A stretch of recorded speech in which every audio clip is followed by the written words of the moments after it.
আজকে আমি আলোচনা করব বিপরীত ফাংশন নিয়ে। একটি ফাংশনের বিপরীত ফাংশন কিভাবে খুব সহজে নির্ণয় করা যায় সেই কৌশলটি আজকে শিখিয়ে দেব। দুই নিয়মে অর্থাৎ দুই পদ্ধতিতে আমি আজকে শিখিয়ে দেব। প্রশ্নে দেওয়া আছে একটি ফাংশন দেওয়া আছে, এই ফাংশনের বিপরীত ফাংশন নির্ণয় করতে হবে। বিপরীত ফাংশন লেখা থাকতে পারে অথবা f ইনভার্স x লেখা থাকতে পারে, দুটো একই কথা। যেহেতু দুই নিয়মে আলোচনা করব তাহলে নিয়ম 1 নিয়ম 2 লিখলে ভালো হয়। নিয়ম 1 রুল 1 নম্বর নিয়ম। আচ্ছা, প্রথম নিয়মটি হলো একটি ফাংশনে যা দেওয়া ছিল সেটা লিখব, ওর সাথে আমরা ধরে নিব y। সামনে আমরা y ধরে নেব। যেমন ধরি, এখানে লিখতে হবে ধরি y সমান fx সমান 2x plus 3 divided 4x minus 5। প্রতিটা অঙ্কের ক্ষেত্রে এইভাবে ধরে নিতে হবে।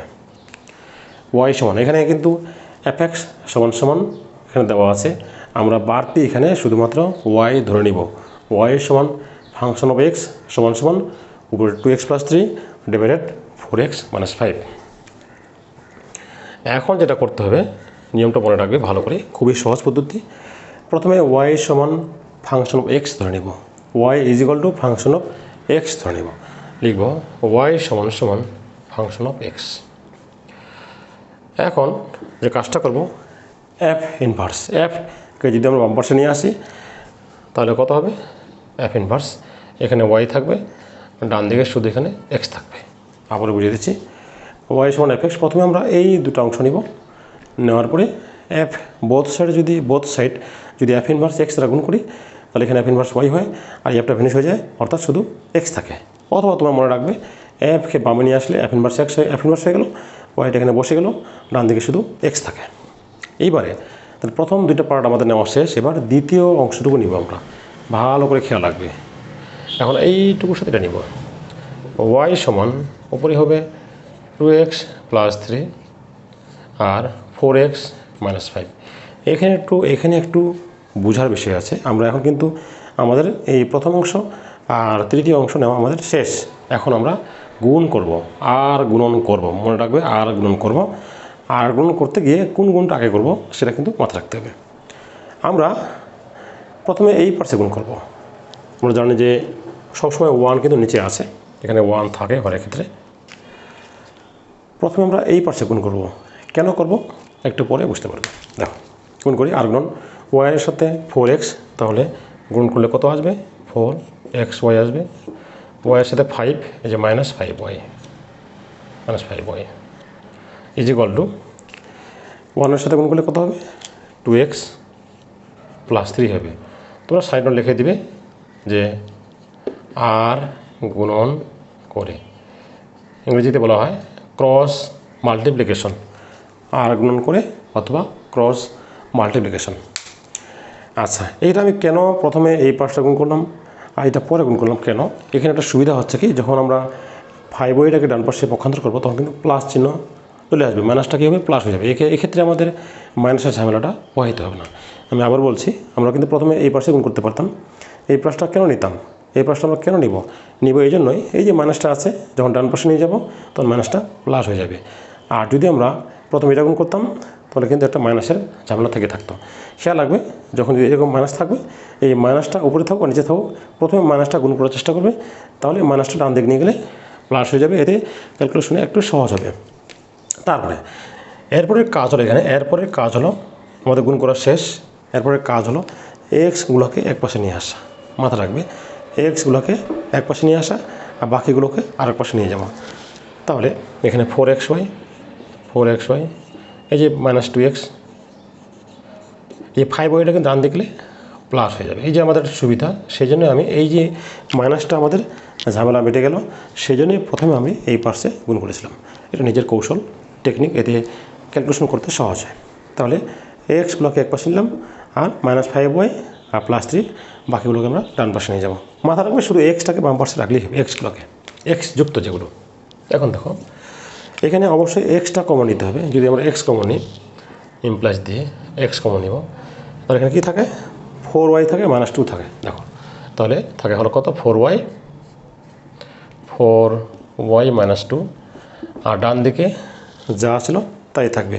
এখানে আমরা x কমন নিলাম, থাকে 4y -2, ডান দিকে কত আছে 5y + 3, ডান দিকে লিখো 5y + 3।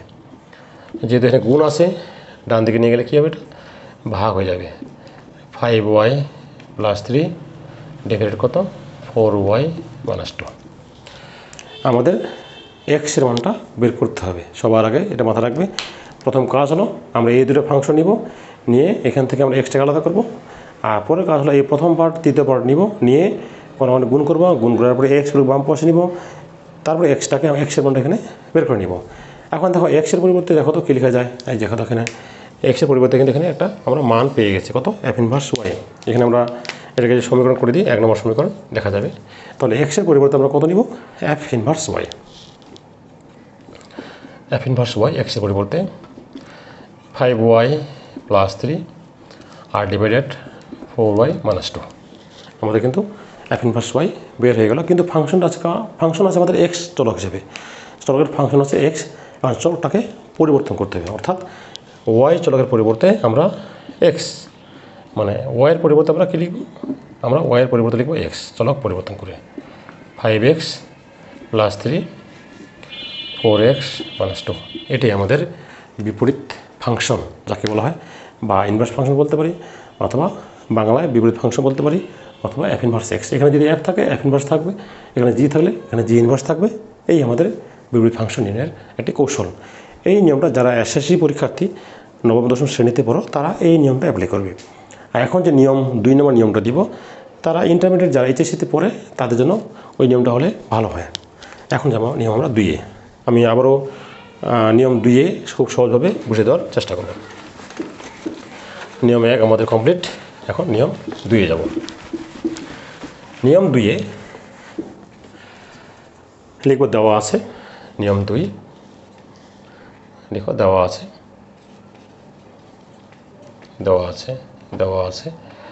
আমাদের যে ফাংশনটি দেওয়া আছে f(x) = 2x + 3 divided 4x - 5।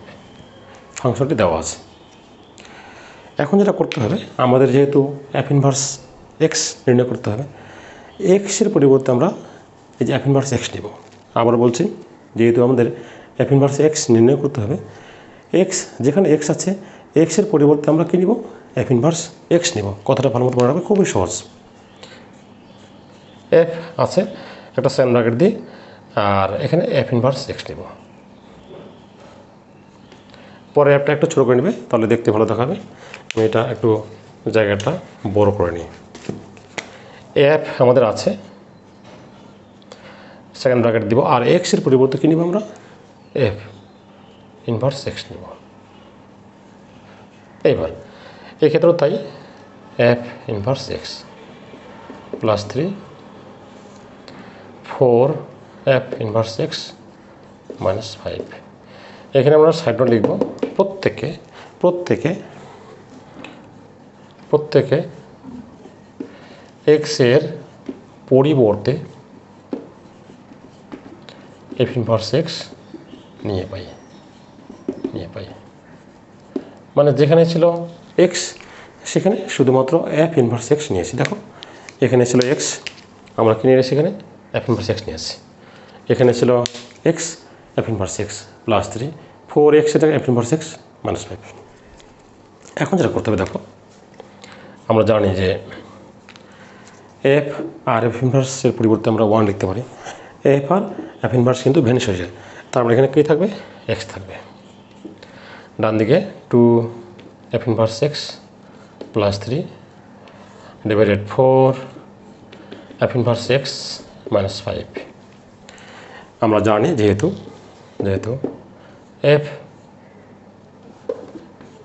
f inverse x = আমরা x লিখতে পারি, আমাদের জানা আছে।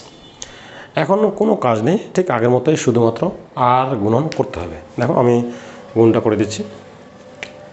আগের মতো আমরা গুণটা প্রথমে এই পার্টটা গুণ করবো, আমরা এই পার্টটা x 4x F inverse X minus কত 5x সমান সমান 2f inverse X to F inverse X plus 3। দেখো এটা আমরা মিশিয়ে দিব, জায়গাটুকু লাগবে। আবার দেখো আমি জাস্ট গুণ করে দিচ্ছি, এক্সের সাথে 4x F inverse x 5 minus 5x, এদিকে 1-এর সাথে গুণ হয়ে গেল, উপরে যা ছিল সেটা কিন্তু বসে গেছে। এখন আগের মতো এক্স যুক্ত যেগুলো এফ ইনভার্স এক্স যেগুলো আছে সেগুলো আমরা এক পাশে নেব, এফ ইনভার্স এক্স যুক্ত যেগুলো পদ এগুলোকে আমরা এক পাশে নেব, আর বাকিগুলোকে আরেক পাশে নিয়ে যাব। যেমন দেখো এখানে, তাহলে এখানে কী থাকে, implies 4x F inverse X as minus 2f inverse X is equal to plus 5x, মাইনাসটা প্লাস হয়ে গেল 5x প্লাস 3।